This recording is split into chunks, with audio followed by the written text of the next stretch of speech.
नमस्ते दोस्तों, आशा करता हूँ आप सभी बहुत अच्छे होंगे। आज का हमारा विषय है, हम अपनी वास्तविकता से दूर क्यों हो गए।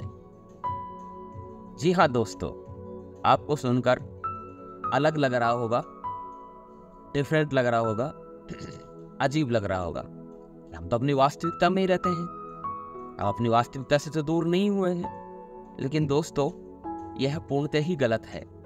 हम सभी एक ऐसे युग में रह रहे हैं जो नेगेटिव ऊर्जा से बना हुआ है। हम सबकी साझा नेगेटिव ऊर्जा से बना हुआ है।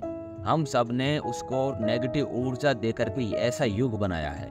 जी हाँ दोस्तों, कौन सा युग बनाया है? कल युग बनाया है, काला युग बनाया है। हमने ही अपनी साझा थिंकिंग से, पॉजिटिव थिंकिंग से, सकारात्मक सोच से सतयुग बनाया। हमने ही साझा एनर्जी से कलयुग का निर्माण किया। जी हाँ दोस्त, कल युग, डार्क एरा, अंधेरा, जिसमें किसी भी वास्तविकता के साथ में हम उस परिस्थिति को, उस सिचुएशन को देख ही नहीं पाते हैं, क्योंकि हम 5 प्रकार की नेगेटिव ऊर्जा के चश्मे से बाहर की सिचुएशन को और व्यक्तियों को देखने लगते हैं। जी हाँ दोस्तों, ये 5 प्रकार की नेगेटिव ऊर्जा कौन सी है? काम, क्रोध, लोभ, मोह, अहंकार। ये 5 प्रकार की नेगेटिव ऊर्जा है। इस नेगेटिव ऊर्जा को बार बार करने के कारण हमने सतयुग से कलयुग बना दिया।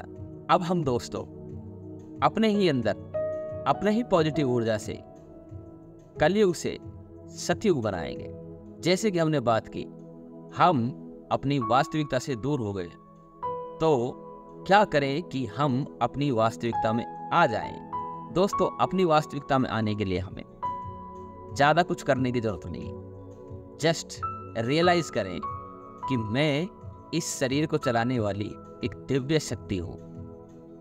ये दिन में आप बार बार करें, हर सिचुएशन में करें कि मैं इस शरीर को चलाने वाली एक दिव्य शक्ति,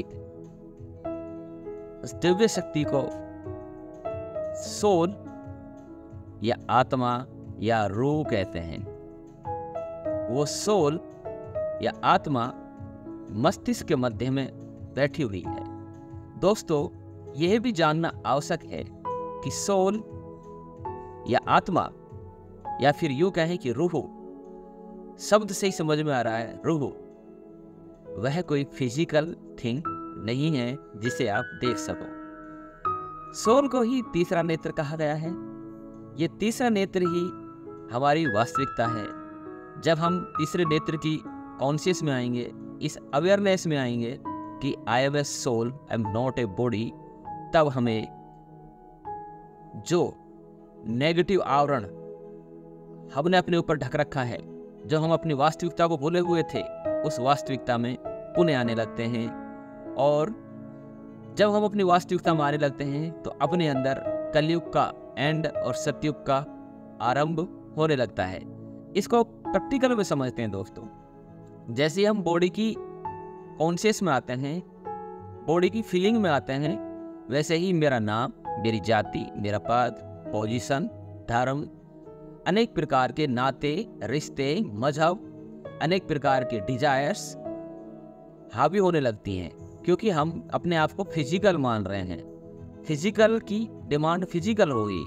जैसे ही हम अपने को आत्मा मानेंगे, आत्मा फील करेंगे, अपनी अवेयरनेस में आएंगे, वास्तविकता में आएंगे, तो आपको जानकर आश्चर्य होगा कि आत्मा की वास्तविकता है क्या। आत्मा अपने आप में वास्तविकता है, लेकिन आत्मा की फ्रेग्रेंस क्या है, खुशबू क्या है। जैसे बॉडी की फ्रेग्रेंस है डिजायर, लस्ट, एंगर, ग्रीडीनेस, ऐसे ही सोल की वास्तविकता फ्रेग्रेंस क्या है? Peace, love, happiness, prosperity, enthusiasm.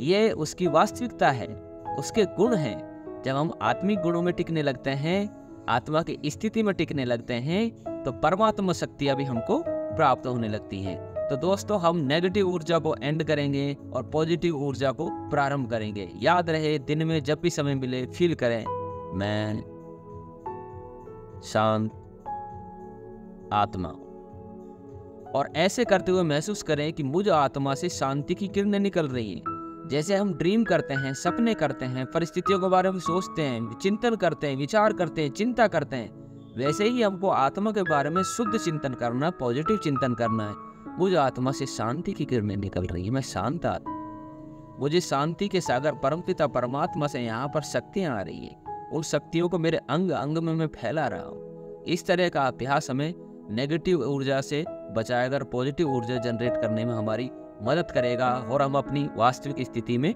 आ जाएंगे। ओम शांति।